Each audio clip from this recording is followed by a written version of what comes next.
Hello, this is Paul Wheatcraft, your instructor for BA 207, an introduction to electronic commerce. So this is chapter 1. This is like most chapter 1s in any textbook, we start out with some basic concepts and introduction to the topic. So first off, when we're talking about electronic commerce or e-commerce, what does that consist of? Well, certainly we're all familiar with shopping on the web. That's the common thing that people think of when you talk about e-commerce. But actually, e-commerce is much, much broader than that. It includes business trading that happens between companies. It involves things that you do internally with your company, with your processes. And so it really has a much broader term. It's electronic business activities, and it includes all business activities using internet technology, both on the web, internal internet systems, wireless transmissions. All of that really comes under the broader heading of e-commerce for the purpose of this class. It's not limited to just the transactions between businesses and consumers.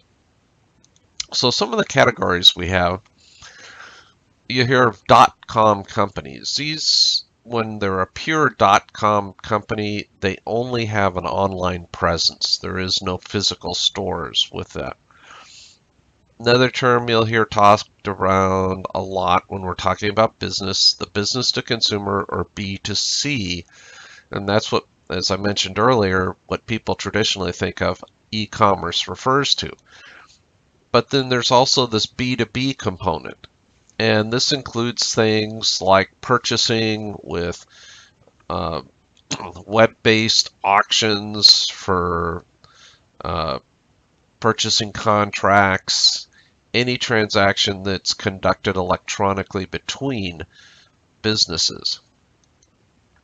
And to give you an idea, the author includes a chart here that shows the relative size of all business processes, activities, and how much of it is the B2C e-commerce versus the B2B e-commerce. And you can see roughly half of everything that happens in business today is done electronically, and the B2B electronic aspect is much, much larger than the B2C that we tend to think of when we're talking about e-commerce. But we can't overlook the B2B because it's such a large part of what happens in business every day. So let's take a brief look at how this all came about. In the early days, the way that things happened electronically was through this concept called a wire transfer. And yes, you can still do wire transfers today. And it was really just a way of sending a communication, usually a fax or other transmission from one institution to another saying, please transfer some money. To make it easier for exchanging, a transaction between companies, there was a protocol developed, EDI, that standardizes how businesses talk to each other. So how one business communicates a purchase order to another business, how that business then transmits payment, all the communications. And EDI is still used a lot, even though it's very old protocol and technology, but still used a lot in business today. So as we look at what's called the first wave of e-commerce from 1995 to 2003, there were a lot of internet businesses started right towards the end of last century. However, right after the turn of the century, from 2000 to 2003, you can see almost half of those startup businesses went out of business. This is what's commonly referred to as the dot-com bust period, and a lot of money was spent in the process of trying to bail out companies or starting new companies. It was really uncontrolled, kind of unrealistic growth expectations, a lot of things that were done wrong with the excitement of this first concept of really e-commerce became prevalent and people went crazy. So what we see now in the second wave, really starting somewhere around 2004 to 2009, is that instead of being focused on the United States, it really began to be an international phenomena that was occurring. And companies, rather than what happened with the dot-com, growth, that spike, established companies decided to use their own funds and to do a gradual expansion into e-commerce. And this really was facilitated by the fact that in that ensuing time period, we had developed faster, less expensive internet technologies. The broadband connections really started to become a key element of B2C. In the early days with dial-up phone modems, data transmission was very slow. So the key here was really having that high bandwidth capability so that a lot of data could be transmitted, really facilitated this phase. And an integral part of this and the success of all this is email really came into its own right as an important way of communicating and marketing to potential customers, especially customers not located in your geographic area. And this really generated a lot of interest in how do we use the internet to promote our products and services. One of the things that also happened during this time period is the resolution of how you can legally distribute music and video and other digital products over the internet. When the internet first started, you had companies like Napster and others that were making music available for free without permission of the people who held the copyrights on it. So coming up with a way of dealing with that, saying, can we provide electronic versions of books and music and videos over the internet to where we don't have to send a physical copy, we can just send a digital, and how do we protect that so that illegal copies are not easily made? Notice the operative word there, easily. No matter how sophisticated the copy protection is on a particular piece of digital media, there's someone who'll figure out a way to get around it. And another really important part of this time period is this really development of Web 2.0. Even though Web 2.0 is not a standard, no one officially sat down and said, okay, we're going to write this specification to Web 2.0. It's actually a phrase that was coined by someone at a conference, but really refers to this idea that instead of, in the early days, businesses pushed information to consumers. You could go and you could look and you could retrieve whatever information you wanted, which was great, but Web 2.0 really evolved this idea that it can be a two-way conversation, and so that you could, as a consumer, also publish content and information. And really what we saw is a shift in how online business strategies were.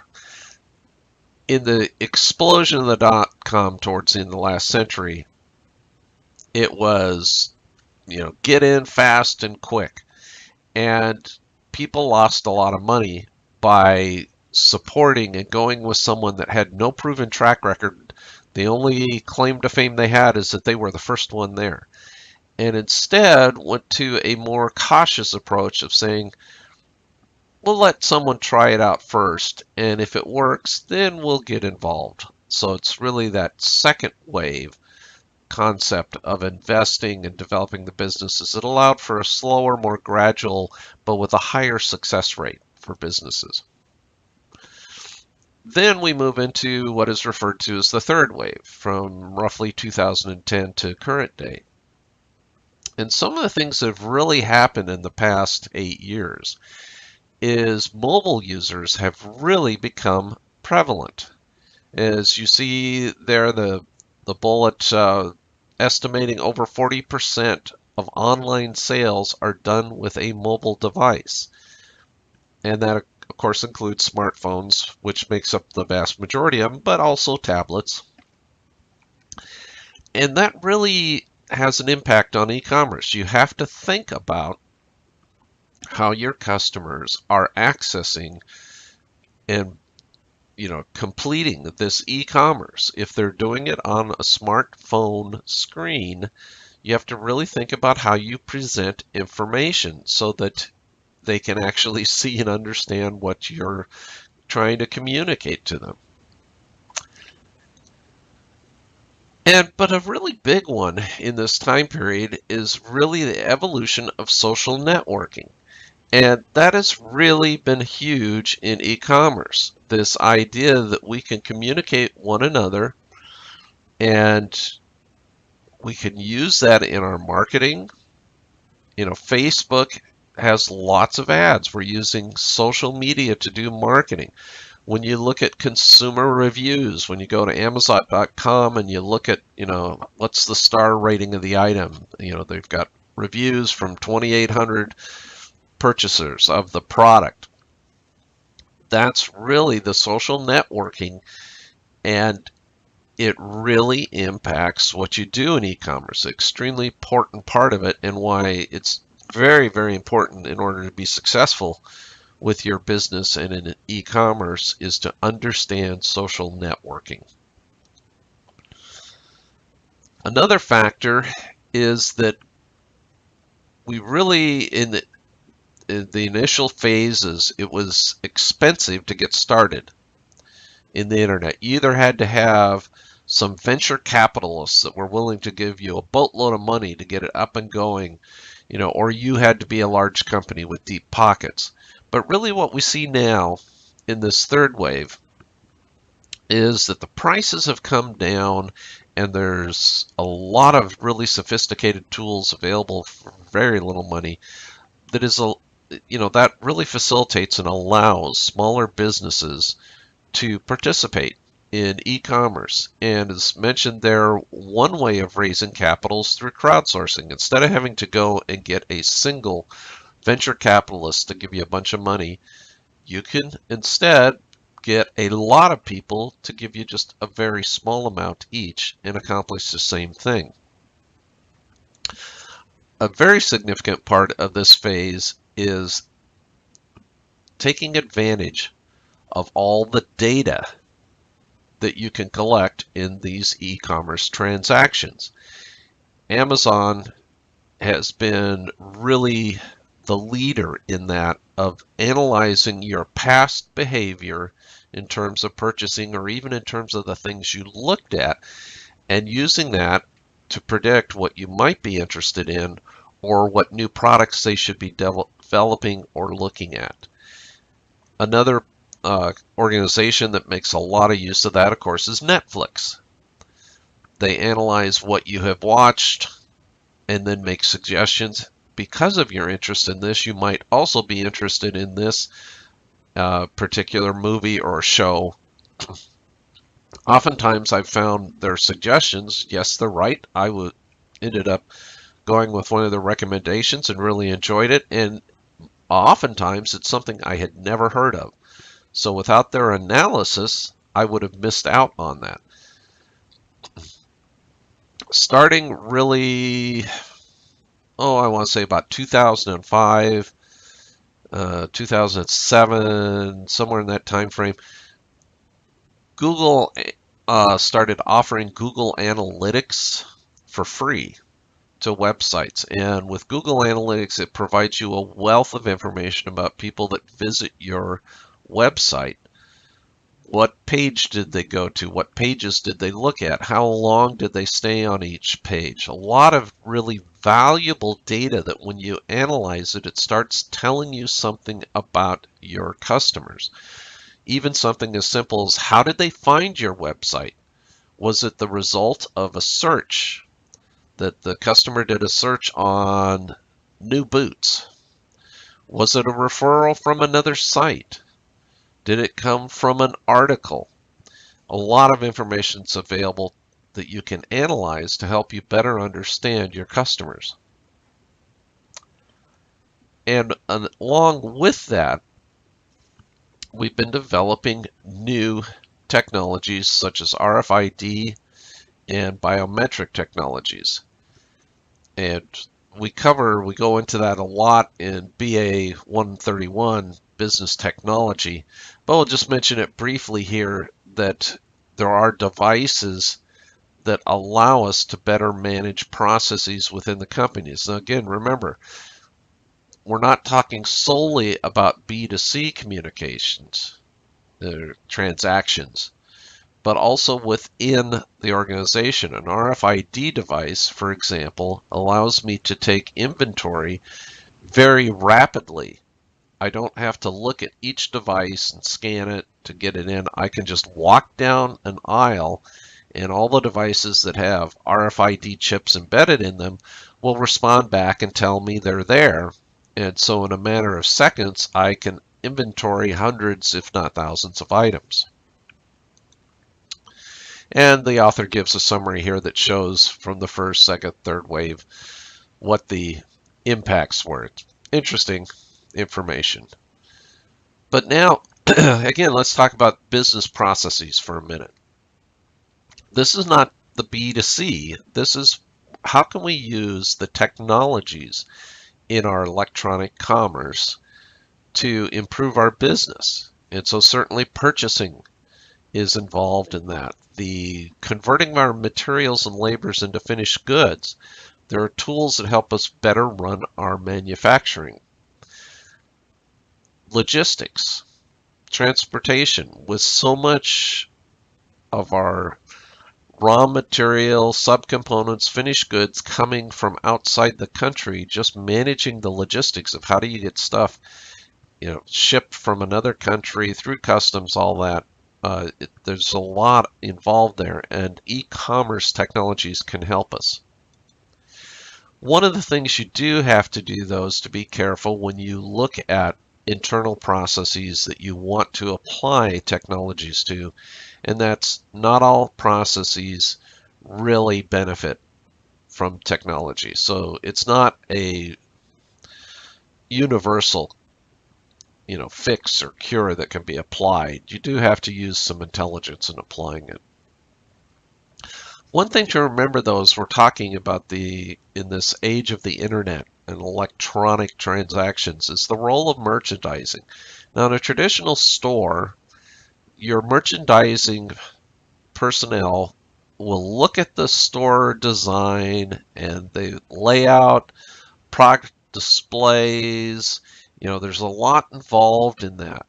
You go to a grocery store, where is milk located? It's at the back of the store. And that's because milk is a common item. Most people that go shopping, milk is on their list. And so by making someone walk all the way to the back of the store, down aisles, they'll see something and go, oh, that's right, I need to get peanut butter too.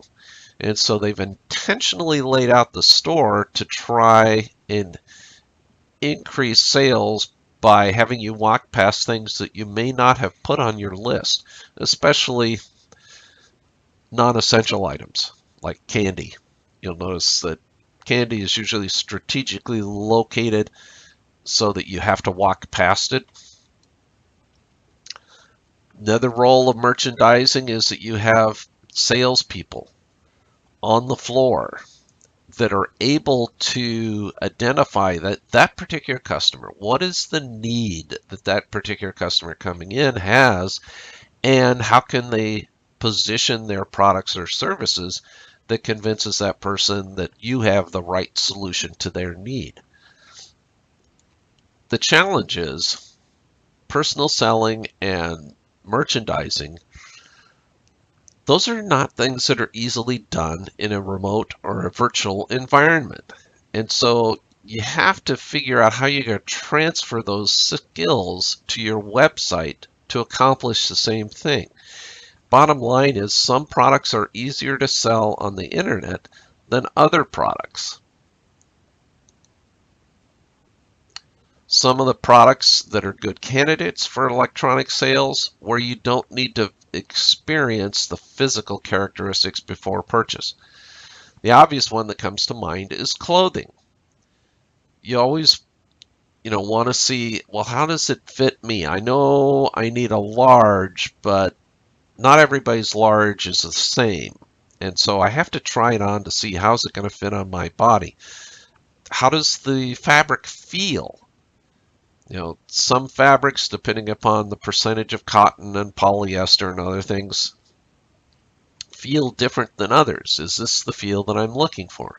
Now, there are some technologies that actually have been implemented to allow virtual trying on of different items. It's still, we're making progress in that area. And so there are items that really do need to be able for the customer to touch and feel. Items that are a good candidate are what do we call the commodity items. They're well-known products.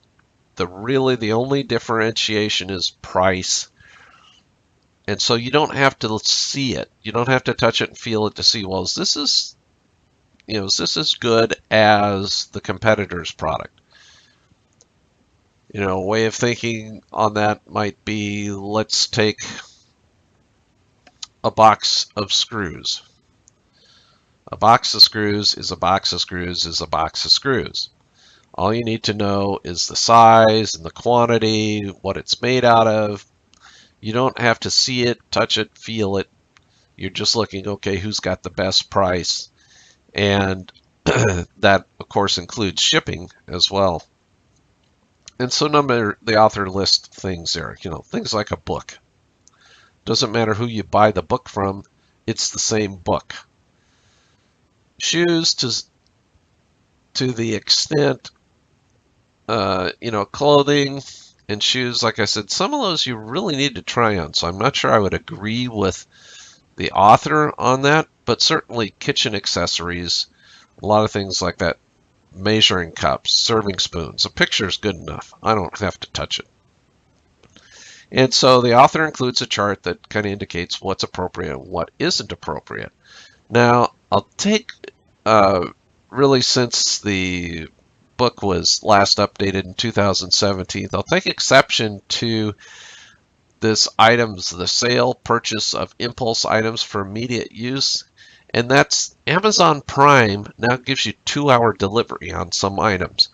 So they're really moving into that market of that impulse buy where we traditionally would run down to the store and say, I need something right now. Well, if I can get it from Amazon Prime in 2 hours, I don't need to run down to the store. So Amazon's really kind of changing how things happen. Easy to sell products using e-commerce are ones that have a strong brand reputation. I don't need to see it, touch it. I know the company that makes it. They have a strong, credibility, record of quality. I'm fine. For traditional commerce, this is a brick and mortar store. As kind of mentioned before, there are some products that rely on personal selling skills, where you really need that interaction with the salesman to help you determine and decide if this is the right thing for you. And in most cases, you get into the really big ticket items. Those really are more appropriately done face-to-face, although interestingly enough, we're seeing more and more very expensive items sold on the web. Go look at Fabergé and you can find some extremely expensive jewelry being sold online. Personally, I wouldn't shell out that kind of money without looking at it first and making sure it's really what I want, but apparently people are. What I see most is, however, is a combination of electronic and traditional strategies. And this really is the best of both worlds, and you'll see a lot of companies have gone to that model. They may have scaled back their brick and mortar stores, closed some, reduced them, but they haven't eliminated them, and they've got a strong online presence. And they really address both those areas where you need personal inspection, clothing where you can try it on, as well as the ease from ordering at home, so that I can order that shirt online, pick it, it comes to my home, I try it on, say, it doesn't fit quite right, but I can go to the brick and mortar store and take it back, maybe try on a different one. And so really that combination of both is being very successful for a lot of companies. Even Amazon, who started out, really their claim to fame was online selling of books. Now at the Washington Square Shopping Center here in Portland, they have a brick and mortar bookstore. And so even this mega e-commerce company has recognized there's value in brick and mortar. E-commerce can certainly help you increase your profit by reducing your overall business costs. It's not free. If you're going to be involved in e-commerce, you have a different set of costs, but brick and mortar stores, there's a lot of expense involved in that. One real large advantage when dealing with e-commerce that you don't get for brick and mortar is the ability to create these virtual communities, people that have a shared common interest. Maybe their interest is in horses, and they bought some, so you have people that are buying saddles online, and so you can create this virtual community of people that are engaging with each other that you can engage with, and it'd be a lot harder to do that in a brick and mortar store. When we get to our internal processes like purchasing, it provides us really a way of identifying better sources, better vendors for what we need. Benefits to the general society. This top one is interesting. Electronic payments of tax refunds. As we're, regardless of what time of year it is, we all know that a lot of people get tax refunds when they file their taxes. And so the ability to get those electronically transmitted is a big deal. Now, it's also become, in recent years, an opportunity for fraud to happen a lot. That's a whole nother topic. I actually go into a lot of detail in BA 131 about that.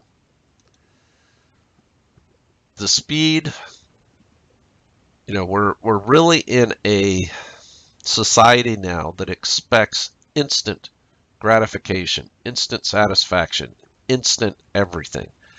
And so certainly dealing electronically as opposed to printed checks or cash is faster. In some respects, it actually gives us better fraud and protection because electronic payments leave an audit trail. It's very easy to monitor it, to follow it, to correct it when it goes wrong. I like this, telecommuting. The idea that these electronic tools can actually provide opportunities when we're looking at business processes for employees to work remotely so they don't have to drive to the facility. We actually, like I said, talk a lot about that in BA 131. But the thing I like best about it is with e-commerce that we're now making products and services available in remote areas that in the past did not have access to everything big cities had access to. Some things that are poor choices for electronic commerce. I already mentioned the high cost items, perishable foods, although you can order some things, perishable that are online. Typically they have to be sent next day, overnight delivery, a lot of high cost to doing that.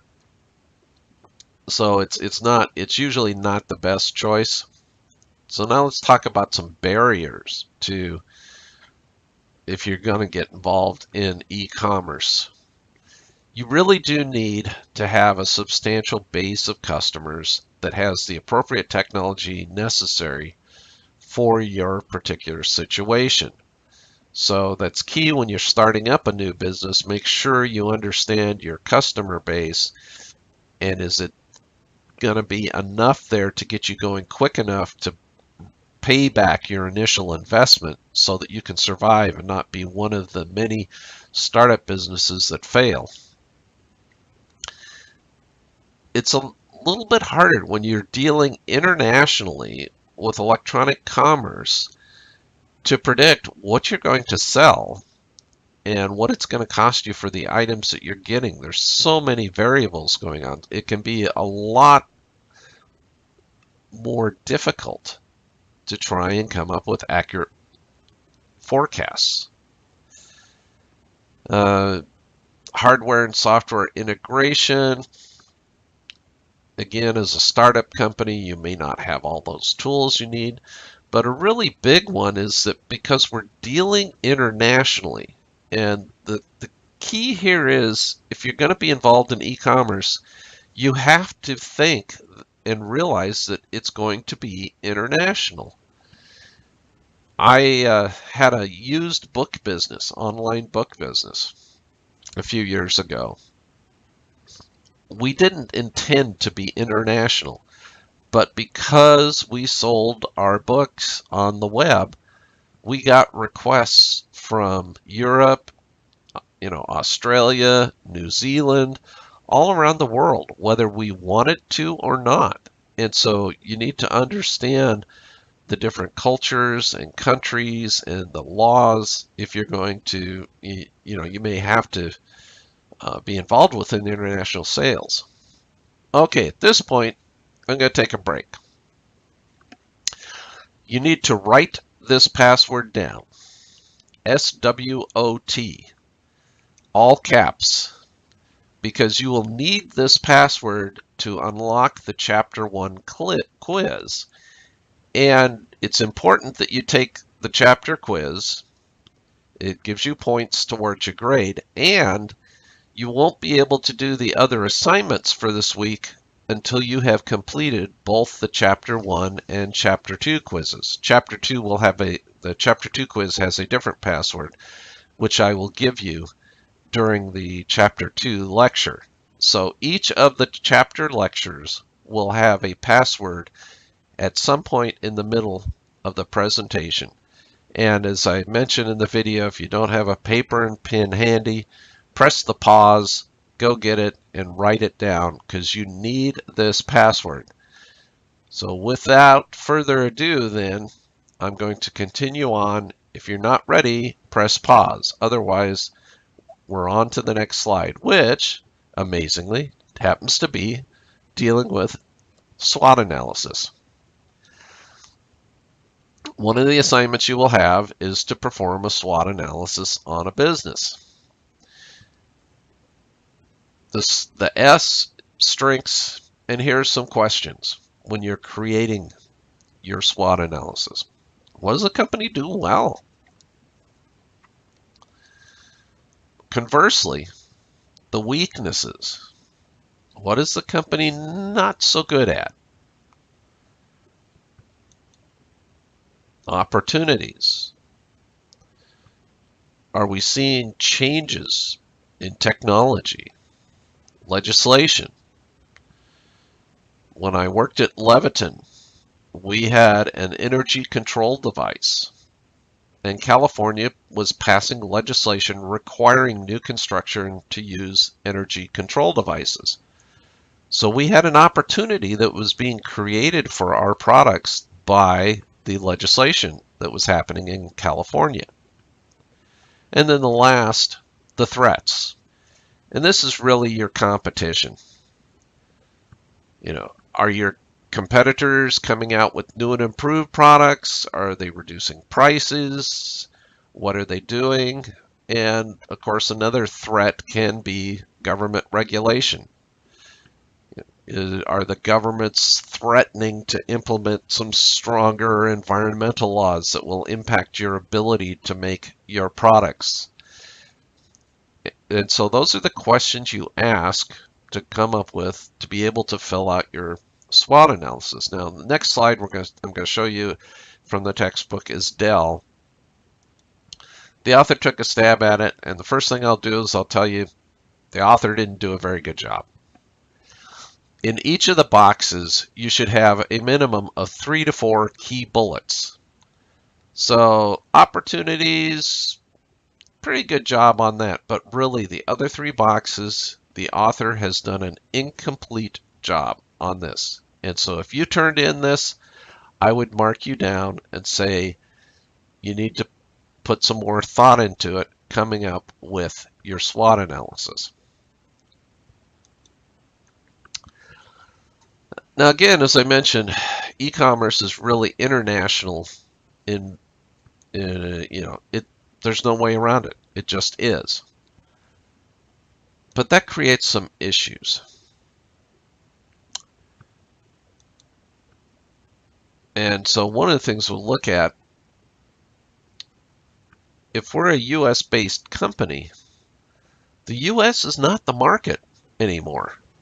We've seen huge growth in China and India and Brazil in terms of e-commerce.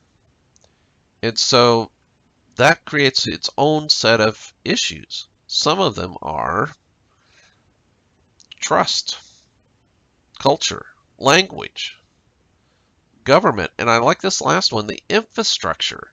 If there's a large growth occurring in an area that has slow bandwidth access, and our website has all these fancy graphics and videos that require high resolution, high bandwidth, we're not going to do well if it doesn't work with the infrastructure that's available. So here's the author includes a chart based on 2014 of how the cells shape up, and you can see that China is a huge chunk of the B2C sales. And when you look at Europe and the rest of the world, they're about the same size as the US. So the US is roughly a third. Now I've been trying to search and find an updated version of this chart. I think it has continued so that the US is a smaller part, Europe is a smaller part, China is bigger, and the rest of the world is bigger. I haven't found the updated version of this chart yet, but I'll keep looking. One of the things I mentioned on the previous slide was trust. It is extremely important for business to have a relationship with their customers built on trust. How do you do that? Now, certainly one way is if you have an established brand name.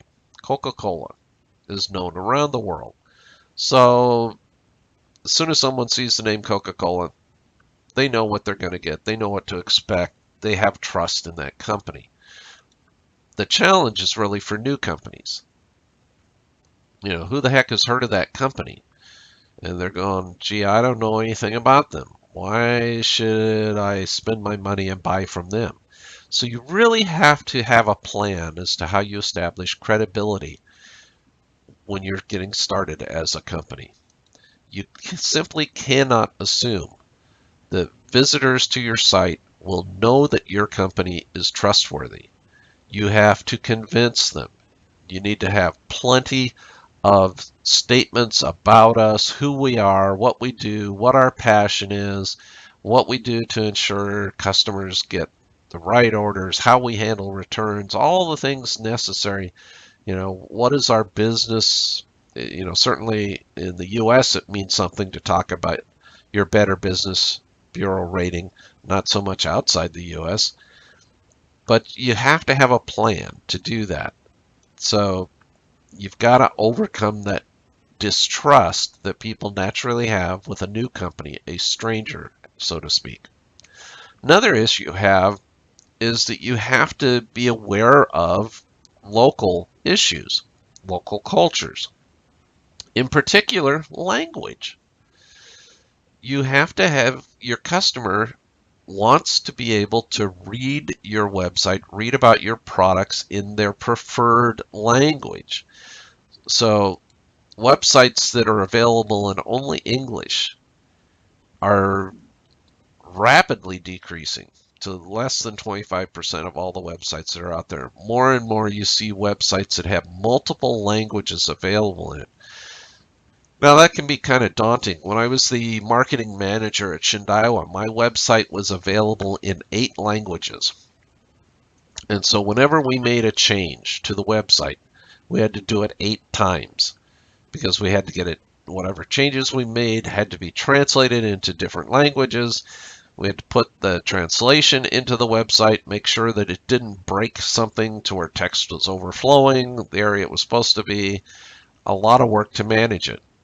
Fortunately, there's some good tools now.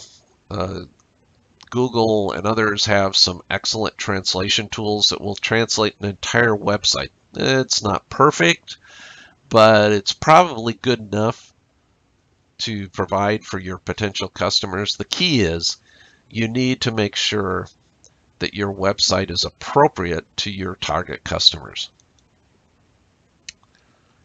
And that's really what I talked about already. Trust. This is culture. As we look at culture, it's not just the language, it's also the customs. Is it customary? How do you do business? Are there variations? The key here is that even within a country, there may be regional differences in how people do transactions.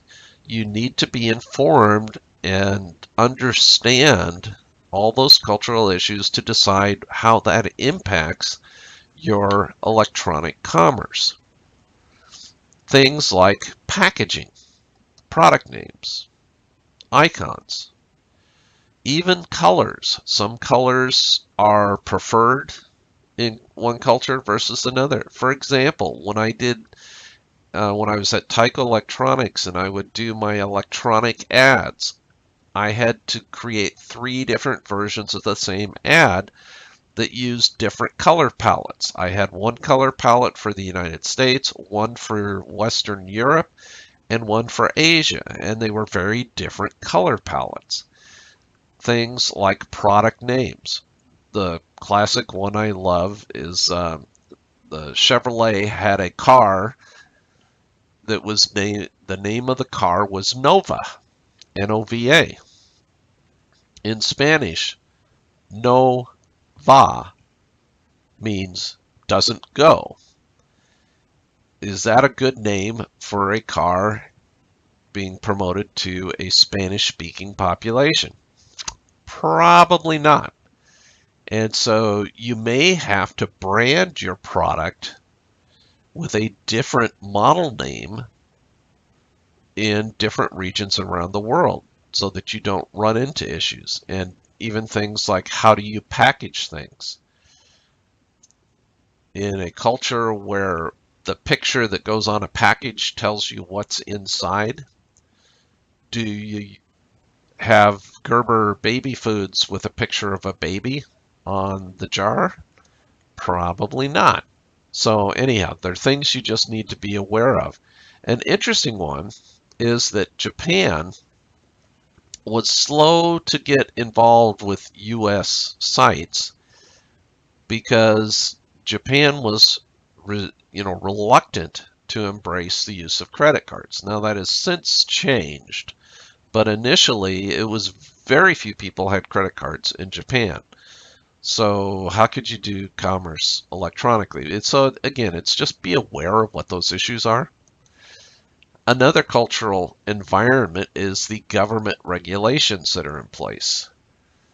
Most notably, areas like China and Singapore really clamp down on social media and information that's there. There's a lot of regulations and requirements that impact your ability to do e-commerce in those countries. It's not impossible, you just have to be aware of it.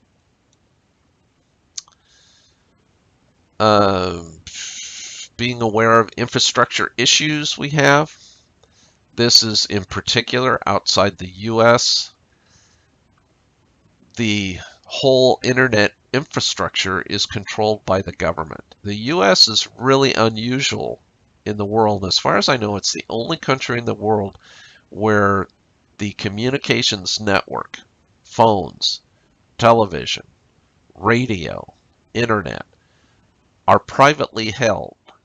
And virtually, as far as I know, every other country in the world, they are owned and controlled by the government. So being aware of that you have to be sensitive to governments. You don't want to get afoul of the government because they can shut you down. As I mentioned earlier, not everyone around the world has access to this high-speed bandwidth connection like we do in the US. You really need to be aware of that not everyone is as privileged as we are here in the US, and make sure that your method of doing e-commerce works for the people you're trying to sell to. This one surprises me, really, that over half of all websites currently turn away international orders because they don't have a process to handle them. That's just clearly a bad situation. You can't ignore international business. Now, the next slide show you is really a simplified version of what happens with a typical international transaction. And you can see it is very complex. This is the simple version of it. But bottom line, to be successful in e-commerce, you have to figure out how to deal it, how to be, how to make this happen. Now, the good news is there are a lot of businesses established that will support you in this. Yahoo Small Business, Amazon, a lot of other organizations that have figured out all the issues around shipping internationally, going through what has to happen, with all the different things involved, getting through customs. And so you don't have to become an expert at it. You do have to pay for it. There's no free lunch. But the key is don't walk away from business and sales that are offshore just because you don't know how to do it. Just partner with someone that will do it for a relatively small fee. And that's a really high-level approach to Chapter 1. There's a number of topics I didn't cover. You do need to read the textbook to make sure that you've gotten all the information that the author has for you. And that's all for Chapter 1.